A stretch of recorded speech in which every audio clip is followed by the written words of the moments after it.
Hi hello, ಹೇಗಿದ್ದೀರಾ? ಚೆನ್ನಾಗಿದ್ದೀರಾ? ನಾನು ಕೂಡ ಚೆನ್ನಾಗಿದ್ದೀನಿ. ಇದು ವಿಡಿಯೋ ಬಂದೇನೈತಿ ವಿಳೆದೆಲೆ ನಾನು ನಿಮಗೆ ತೋರ್ಸತ್ತೀನಿ. ಇಲ್ಲಿ 2 ವಿಳೆದೆಲೆ ತೊಗೊಂಡನಿ. ನಮ್ಮ ಕಡೆ ಎಲ್ಲ ಮಸಾಲೆ ಪಟ್ಟಿ ಅಂತಾರೆ ಉತ್ತರ ಕರ್ನಾಟಕದಾಗೆ ಎಲ್ಲ. ಇವೆರಡು ಪಟ್ಟಿ ತೊಗೊಂಡನಿ ನಾನು ವಿಳೆದೆಲೆನ. ಇದ್ರದಿಂದ ಡೆಕಾಕ್ಷನ್ ಮಾಡತ್ತೇನಿ. ಅದನ್ನ ಏನೈತಿ ಹಾಲ್ನ್ಯಾಗ ಹಾಕ್ಕೊಂಡು ಕುಡಿದ್ರೆ ಸೂಪರ್ ಆಗಿರ್ತೈತಿ. ನೀವು ಒಂದ್ಸಲ ಟ್ರೈ ಮಾಡಿ. ಹಂಗೆ ಮಾಡ್ತಾ ನನ್ನ ಚಾನಲ್ನ ಯಾರು ನೋಡತ್ತಿರಲ್ಲ ಪೂರ್ತಿ ಸ್ಕಿಪ್ ಮಾಡ್ದೆ ನೋಡ್ರಿ, ಸಬ್ಸ್ಕ್ರೈಬ್ ಮಾಡ್ಕೊಂಡು ನೋಡ್ರಿ, ಕಮೆಂಟ್ ಕೂಡ ಹಾಕ್ರಿ. ಓಕೆ, ಈಗ ಸ್ಟಾರ್ಟ್ ಮಾಡ್ತೀನಿ. ನಾನು ಏನಂದ್ರೆ ಎಲ್ಲನೂ ನೀಟಾಗಿ ಈ ವಿಡಿಯೋದಾಗ ತಿಳಿಸ್ಕೊಟ್ಟೆ ನಿಮಗೆ. ನೋಡ್ರಿ, ಇಲ್ಲಿ ನಾನು 2 ಸ್ಪೂನ ಬಡಿ ಸೊಪ್ಪು ತೊಗೊಂಡನಿ. ಅದನ್ನು ನೈಟ್ ನೆನೆಸಿಟ್ಕೊಂಡೇನೆ. ನಾನು 1-2 ಗಂಟೆ ನೆನೆದ್ರೂ ನಡಿತೈತಿ, ಆದ್ರೆ ನಾನು ನೈಟ್ ನೆನೆಸಿಟ್ಕೊಂಡೇನೆ. ಇದನ್ನು ಸೈಡೆಲ್ಲ ಈ ಥರ ಪ್ಯಾಕ್ ಮಾಡಿ ಫ್ರಿಜ್ನ್ಯಾಗ ಇಟ್ಬಿಟ್ಟಿರ್ತಾರು. ನಾವು ಹೋಗಿ ತಂದುಬಿಟ್ಟಿರ್ತೀವಿ. ಇದನ್ನೇನೈತಿ ಮಿಕ್ಸಿಗೆ ಹಾಕ್ಕೋಬೇಕು. ಇದ್ರ ಜೊತೆ ಬಡಿ ಸೂಪದ ಎಲ್ಲ ಈ ಥರ ಒಂದು ಜ್ಯೂಸ್ ಆಗಲಿ, ನೀವು ಸ್ಮೂತಿ ಅನ್ಕೋತೀರ, ಜ್ಯೂಸ್ ಅನ್ಕೋತೀರ ಗೊತ್ತಿಲ್ಲ. ನಾನು ಜ್ಯೂಸ್ ಮಾಡತ್ತೇನೆ. ಇದರಲ್ಲೇ ಬೇಕಾದಾಗ ಹಾಕೊಂಡು ಇಟ್ಕೋಬೋದು, ಮಾಡ್ಕೊಂಡು ಕುಡಿಬೋದು. ಇದನ್ನು ನಾನು ರೆಡಿ ಮಾಡಿ 1 ವಾರ ಆದರೂ ಇಟ್ಟು ಕುಡಿಬೋದು. ನಾನು 1-2-3 ದಿನಕ್ಕೆ ಆಗುವಷ್ಟು ಮಾಡೇನಿ. 2 ತೊಗೊಂಡನಿ ವಿಳೆದೆಲೆನ. ಇದಕ್ಕಿಲ್ಲಿ ಒಂದು ಮಿಕ್ಸಿ ಜಾರ್ ತೊಗೊಂಡನಿ. ಅದಕ್ಕೆ ಇವ್ನ 2 ಹಾಕೋತೇನೆ. ನಾನು ವಿಳೆದೆಲೆನ ಮಿಕ್ಸಿ ಜಾರ್ಗೆ ಹಾಕೋತೇನೆ. ನಾನು 2 ಎಲೆನ ಮಿಕ್ಸಿ ಜಾರ್ಗೆ ಹಾಕೊಂಡೇನೆ. ನೋಡ್ರಿ, ಇಲ್ಲಿ ಹಂಗೆ ಏನೈತಿ, ನಾವು ಇಲ್ಲಿ ನೆನೆಸಿಟ್ಟಿರೋ ಬಡಿ ಸೊಪ್ಪನ್ನ ಅದನ್ನು ಹಾಕೋತೇನೆ. ನೀರು ಸಮೇತ ಹಾಕೋಬೇಕು. ಅದ್ರ ಜೊತೆ 2 ಏಲಕ್ಕಿನೂ ಹಾಕೋಬೇಕು. ನಾನು ಹಾಕೊಂಡನಿ. ನಾನೀಗ 7 ಚೆರಿಕಾಯಿ ತೊಗೊಂಡಿದ್ದೇನೆ. ನೋಡ್ರಿ, ಇಲ್ಲಿ ಇದನ್ನೂ ಮಿಕ್ಸಿಗೆ ಹಾಕೋಬೇಕು. ಇವನ್ನೆಲ್ಲನೂ ಮಿಕ್ಸಿಗೆ ಹಾಕ್ಕೊಂಡು ಏನೈತಿ ಒಂದು ಸಲ ರುಬ್ಕೊಂಬರೋಣ. ಇದನ್ನು ಒಂದು ರೌಂಡ್ ರುಬ್ಕೊಂಬಂದಿದ್ದೀನಿ. ಇವಾಗ ಏನು ಮಾಡ್ತೀನಿ, ನಾನಿಲ್ಲಿ ಒಂದು ಸಾನ್ಗಿ ತೊಗೊಂಡನಿ. ಈ ಥರ ಇರಬೇಕು.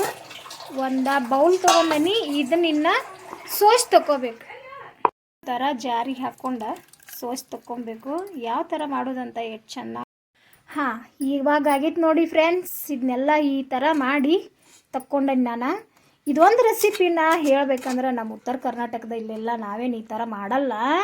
ನನಗೆ ಯೂಟ್ಯೂಬ್ದಾಗ ಒಬ್ರು ಮಾಡಿ ಹಾಕಿದ್ರು ಅದನ್ನು ನೋಡಿ ನಾನು ನಿಮಗೆ ಆ ರೆಸಿಪಿನ ಮಾಡಿ ತೋರ್ಸಾತೀನಿ. ನನ್ನ ಚಾನಲ್ದವ್ರಿಗೆ ಎಲ್ಲರೂ ನನ್ನ ಚಾನಲ್ ಏನು ನೋಡತ್ತಿರಲ್ಲ ಎಲ್ಲರೂ ಇದೊಂದು ರೆಸಿಪಿನ ಕಲಿತೀರತ್ತ ಅಂದ್ಕೊಂಡನಿ. ಚೆನ್ನಾಗೈತಿ ಅಂತ ಹೇಳಿ ಅಂದ್ಕೊಂಡನಿ. ಚೆನ್ನಾಗಿದ್ದಿತ್ತಂದ್ರೆ ಕಮೆಂಟ್ ಮೂಲಕ ನನಗೆ ತಿಳಿಸಿ. ನಾವೇನು ಅದು ವಿಳೆದೆಲೆ ಡೆಕಾಕ್ಷನ್ ಮಾಡಿತ್ತಲ್ಲ, ಈ ಥರ ಬಂದೈತೆ ನೋಡ್ರಿ. ಇದನ್ನ ಏನೈತಿ, ನಾನು ಒಂದು ಬಾಟ್ಲ್ಗೆ, ಗಾಜಿನ ಬಾಟ್ಲ್ಗಾಗಲಿ ಸ್ಟೀಲಿನ ಪಾತ್ರೆಗಾಗಲಿ ಹಾಕ್ಕೊಂಡು ಇಟ್ಕೊಂಡ್ಬಿಡ್ತೀನಿ. ಫ್ರಿಜ್ಜಿಗೆ ಇಟ್ಕೋಬೇಕು. ಹಂಗೆ ಇಡಬಾರ್ದು. ಹಂಗೆ ಇಟ್ಟರೆ ಹಾಳಾಗಿಬಿಡ್ತೈತಿ. ಇದನ್ನು 1 ವಾರಕ್ಕಾದರೂ ಬಳಸ್ಬೋದು, 2 ದಿನಕ್ಕಾದರೂ ಬಳಸ್ಬೋದು. ಜಾಸ್ತಿ ಮಂದಿ ಇದ್ದೀವಿ ಅಂದ್ರೆ 1 ದಿನದಾಗನ ಎಲ್ರಿಗೂ ಜ್ಯೂಸ್ ಮಾಡಿ ಕೊಟ್ಬಿಡೋದು. ಯಾಕೆ ಜ್ಯೂಸ್ ಮಾಡೋದಂತ ನಾನು ನೆಕ್ಸ್ಟ್ ತಿಳಿಸ್ಕೊಡತ್ತೀನಿ. ಹಂಗೆ ಮಾಡಿರಿ. ಮತ್ತು ನೀರಿನಾಗದ ಸಕ್ಕರೆ ಹಾಕ್ಕೊಂಡು ಮಾಡೋಕ್ಕೆ ಹೋಗ್ಬೇಡ್ರಿ. ಟೇಸ್ಟ್ ಚೆನ್ನಾಗಿ ಬರೋಂಗಿಲ್ಲ. ಹಾಲಿನಾಗ ಮಾಡ್ಬೇಕು. ಇದನ್ನು ನಾನೀಗ ಹಾಲು ಕಾಯ್ಸಿ ತಗೊಂಡನಿ. ಆಯ್ತು ನೋಡ್ರಿ ಫ್ರೆಂಡ್ಸ್, ಫಸ್ಟು ಇದಕ್ಕೆ ಸಕ್ಕರೆ ಮಿಕ್ಸ್ ಮಾಡ್ಕೋಬೇಕು. ಹಾಲು ಕಾಯ್ಸಿ ತಗೊಂಡನಿ ನಾನೀಗ. 1 ಬೌಲ್ ಆಗುವಷ್ಟು ಸಣ್ಣ ಬೌಲಿಲೆ ಸಕ್ಕರೆ ತೊಗೋಬೇಕು. ಇದಕ್ಕೆ ಮಿಕ್ಸ್ ಮಾಡ್ಕೋಬೇಕು. ನಾವು ಇದಕ್ಕೆ ಏಲಕ್ಕಿ, ಚೆರಿಕಾಯಿ ಎಲ್ಲನೂ ಮಿಕ್ಸ್ ಇರ್ತೈತಿ. ಎಲೆ ಅಂದ್ರೆ ಎಲ್ಲ ಥರ ಮಿಕ್ಸ್ ಇರ್ತೈತಿ. ಹಂಗೆ ಲವಂಗನೂ ಮಿಕ್ಸ್ ಇರ್ತೈತಿ. ಸಕ್ಕರೆ ಹಾಕ್ಕೊಂಡು ಹಿಂಗೆ ಆಡಿಸ್ಕೊಂಡ್ಬಿಡ್ಬೇಕು ಇದನ್ನು ಈ ಥರ. ನೆಕ್ಸ್ಟ್ ಏನೈತಿ, ಹಾಲಿನಾಗ ಮಿಕ್ಸ್ ಮಾಡೋದ, ಕುಡಿಯೋದ. ಮಕ್ಳಿಗೆ ಕೂಡ ಕೊಡಿ, ಚೆನ್ನಾಗಿರ್ತೈತಿ. ಟೇಸ್ಟಿ ಸೂಪರ್ ಆಗಿರ್ತೈತಿ ಫ್ರೆಂಡ್ಸ್. 1 ಗ್ಲಾಸ್ ಕುಡಿಯೋರು 2 ಗ್ಲಾಸ್ ಕುಡಿತಾರೆ ಗೊತ್ತಾ. ಹಂಗೆ ಏನೈತಿ, ಇದ್ರೊಳಗೆ ಐಸ್ ಟ್ಯೂಬ್ ಹಾಕ್ಕೊಂಡು ಮಧ್ಯಾಹ್ನದಾಗ ಮಾಡ್ಕೊಂಡು ಕುಡಿಬೇಕ್ರಿ. ಸೂಪರ್ ಆಗಿರ್ತೈತಿ. ನಮ್ಮ ಉತ್ತರ ಕರ್ನಾಟಕದವ್ರಿಗೆ ಎಲ್ಲರಿಗೂ ಹೇಳ್ಬೇಕಂದ್ರೆ ಇದೊಂಥರ ರೆಸಿಪಿ ಮಾಡಿರಿ. ಮಧ್ಯಾಹ್ನದಾಗೆಲ್ಲ ಟೇಸ್ಟಿ ಆಗಿರ್ತೈತಿ. ಕೋಲ್ಡ್ ಆಗಿದ್ದಾಗ ಮಾಡ್ಕೊಂಡು ಕುಡೀರಿ, ಸೂಪರ್ ಆಗ್ತೈತಿ. ನೈಟ್ ಆದರೂ ಕುಡಿಬೋದು ಊಟ ಆದ ನಂತರ ಹಾಲಿನಾಗ ಹಾಕ್ಕೊಂಡು. ಇವಾಗ ನಾ ಏನು ಮಾಡೀನಿ ಅಂದ್ರೆ ಹಾಲನ್ನ ಕಾಯ್ಸಿ ತಗೊಂಡನಿ. ಬಿಸಿ ಇದ್ದ ಹಾಲು ಐತಿ, ಹಂಗೆ ಆರೈತಿದ ನಾ ಆರ್ಸೀನಿ. ಇದನ್ನು ಫ್ರಿಜ್ನಾಗಿದ್ದಿದ್ದು ಹಾಲು ಆದ್ರೂ ಸ್ವಲ್ಪ ಆರಿಶನ ತೊಗೋಬೇಕು. ಇದನ್ನು ಹಂಗೆ ಏನೈತಿ, ನಾನು ನಿಮಗೆ ರೆಡಿ ಮಾಡಿ ಇದನ್ನಷ್ಟ ತೋರ್ಸತ್ತಿಲ್ಲ. ಗ್ಲಾಸಿಗೆ ಹಾಕ್ಕೊಂಡು ಯಾವ ಥರ ಕುಡಿಬೇಕು ಅನ್ನೋದನ್ನು ತೋರ್ಸತ್ತೀನಿ. ಮಿಸ್ ಮಾಡ್ದೆ ನೋಡ್ರಿ. ಹಂಗೆ ಏನೈತಿ, ನಂಗೊಂದು ಸಬ್ಸ್ಕ್ರೈಬ್ ಕೂಡ ಮಾಡಿ ಪ್ಲೀಸ್ ಅಂತ ಹೇಳ್ತಾ ಇದಕ್ಕೆ ಇವಾಗ ನಾನು ಹಾಲು ಹಾಕೋತೀನಿ. ಬಿಸಿ ಇದ್ದಿದ್ದು ಹಾಲು ಉಗುರು ಬೆಚ್ಚಗೆ ಮಾಡ್ಕೊಂಡು ಹಾಕೋಬೇಕು. ಏನಂದ್ರೆ ನಾವು ಒಂದು 2-3 ದಿನ ಆದರೂ ಇಡ್ತೀನಿ, ಯಾಕಂದ್ರೆ ನಮ್ಮಲ್ಲಿ ಮಂದಿ ಕಡಿಮೆ ಅದಾರಲ್ಲ, ಕುಡಿಯೋದು ಕಡಿಮೆ. ಇದಕ್ಕೆ ಒಂದು 2 ಸ್ಪೂನ್ ಹಾಕೋಬೇಕು. ಆದರೆ ಏನೈತಿ ನಾನು ಅಳತಿ ಥರ ಪ್ರಕಾರ ಗೊತ್ತಾಗ್ತೈತೆ ಅಂತ ಹೇಳ್ಕೊಂಡು ಈ ಥರ ಹಾಕತ್ತೀನಿ. ನೀವು ಈ ಥರ ಮಾಡಬಾರ್ದು, ಒಂದು 4 ಸ್ಪೂನ್ ಹಾಕೋಬೇಕು. ಇದಕ್ಕೆ ಸಕ್ರೆ ಅನ್ಕಾರ ಮಿಕ್ಸ ಇರ್ತೈತೆ ನೋಡ್ರಿ, ಜಾಸ್ತಿ ಏನು ಸಕ್ರೆ ನಾವು ಹಾಕೋಬೇಕಂಗಿಲ್ಲ. ಸ್ವೀಟ್ ಎಲ್ಲಿನ ಇರ್ತೈತಲ್ಲ, ಅದ್ರ ಸಲುವಾಗಿ ನಾವು ಜಾಸ್ತಿ ಏನು ಹಾಕೋಕೆ ಇದನ್ನು ಮಾಡಬಾರ್ದು. ನಾನು ಹಂಗೆ ಏನೈತಿ ಐಸ್ ಟ್ಯೂಬ್ ತೊಗೊಂಡನಿ.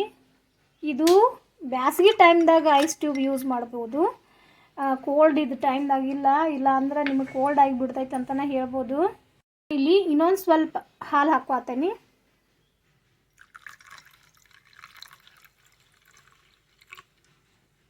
ಕನ್ಫ್ಯೂಸ್ ಆಗ್ತಿತ್ತಂದ್ರೆ ಅಳತೆ ಪ್ರಮಾಣ ಹೇಳ್ತೀನಿ ನೋಡ್ರಿ. ಇಷ್ಟು ಒಂದು ಗ್ಲಾಸ್ ಇತ್ತಂದ್ರೆ ಎಷ್ಟಂದ್ರೆ ಇಷ್ಟೊಂದು ಗ್ಲಾಸ್ ಇತ್ತಂದ್ರೆ ನಾವು ಒಂದು ಅರ್ಧ ಗ್ಲಾಸ್ ಹಾಲು, ಒಂದು ಅರ್ಧ ಗ್ಲಾಸ್ ಡಿಕಾಕ್ಷನ್ ಇನ್ನೇನು ಮಾಡ್ಕೊಂಡಿರ್ತೀವಲ್ಲ ಅದನ್ನ ತೊಗೊಂಡ್ಬಿಡ್ಬೇಕು. ನೋಡಿ ಈ ಥರ ಆಗೈತಿ. ಇದ್ರ ಜೊತೆಗೆ ನಾನು ಒಂದು ಸ್ವಲ್ಪ ಕೆಂಪು ಗುಲಾಬಿ ಹೂ ತೊಗೊಂಡನಿ. ಬನ್ನಿ ಇದಾಗೈತಿ ನೋಡಿ, ರೆಡಿ ಆಗೈತಿ. ವಾವ್, ಸೂಪರ್ ಆಗೈತಿ. ಅಬ್ಬಬ್ಬ, ಟೇಸ್ಟ್ ಅನ್ಕರ ಯಾವ ಥರ ಐತೆ ನೋಡೋಣ. ಇವಾಗ ಒಂದು ಸ್ಪೂನ್ ಕುಡ್ದು ನೋಡ್ತಾನೆ ನಾನು. ವಾಹ್, ಮಸ್ತ್ ಆಗೈತೆ ನೋಡ್ರಿ, ಯಾರು ಮಿಸ್ ಮಾಡ್ಕೋಬೇಡ್ರಿಪ್ಪ. ಸೂಪರ್ ಆಗೈತಿ. ಇಲ್ಲಿ ನೋಡ್ರಿ, ಡೆಕಾಕ್ಷನ್ನು ಎಷ್ಟೊಂದು ಮಾಡಿ ಇಟ್ಕೊಂಡೇನೆ ನಾನು. ಟೇಸ್ಟ್ ಭಾರಿ ಬಂದೈತಿ. ನಾನು ಅನ್ಕರ ಮಿಸ್ ಮಾಡ್ಕೊಳಂಗಿಲ್ರಿ, ನೀವು ಮಿಸ್ ಮಾಡ್ಕೋಬೇಡ್ರಿ. ನಮ್ಮ ಉತ್ತರ ಕರ್ನಾಟಕದವ್ರು ಅನ್ಕರ ತೀರಾ ಮಿಸ್ ಮಾಡ್ಕೋಬೇಡ್ರಿ. ಇದೊಂದು ರೆಸಿಪಿ ಸೂಪರ್ ಆಗೈತಿ, ಮಾಡಿ ನೋಡ್ರಿ. ಹಂಗೆ ಬ್ಯಾಸ್ಗೆ ಟೈಮ್ದಾಗ ಒಟ್ಟು ನೀವು ಮಿಸ್ ಮಾಡ್ಕೊಳಕ್ಕೆ ಹೋಗ್ಬೇಡ್ರಿ ಅಂತಲೇ ಹೇಳ್ಬೋದು. ಇನ್ನೊಂದು ಏನು ಹೇಳ್ಬೇಕಂದ್ರೆ, ಮಜ್ಜಿಗೆ ಒಳಗೂ ಬರ್ತೈತೆ ನೋಡ್ರಿ. ಇದು ನಿಮಗೆ ಹಾಲು ಇಷ್ಟ ಇರಲಿಲ್ಲ ಅಂದ್ರೆ ಮಜ್ಜಿಗೆ ಒಳಗೆ ಮಾಡ್ಕೊಂಡು ಇದನ್ನು ಡಿಕಾಕ್ಷನ್ ಹಾಕ್ಕೊಂಡು ಸಕ್ರೆ ಹಾಕ್ಕೊಂಡು ಕುಡಿದ್ರೆ ಲಸ್ಸಿ ಥರ ಸೂಪರ್ ಆಗಿರ್ತೈತ್ರಿ. ಯಾರು ಮಿಸ್ ಮಾಡ್ಕೋಬೇಡ್ರಿ ಅಂತ ಹೇಳ್ತಾ ಇವತ್ತಿನ ವಿಡಿಯೋನ ಸ್ಟಾಪ್ ಮಾಡತ್ತೀನಿ. ನೆಕ್ಸ್ಟ್ ವಿಡಿಯೋದಲ್ಲಿ ಸೂಪರ್ ಆಗಿರೋ ವಿಡಿಯೋನ ರೆಸಿಪಿನ ನಾನು ತೊಗೊಂಬರ್ತೀನಿ. ಓಕೆ, ಟೇಕ್ ಕೇರ್, ಬಾಯ್.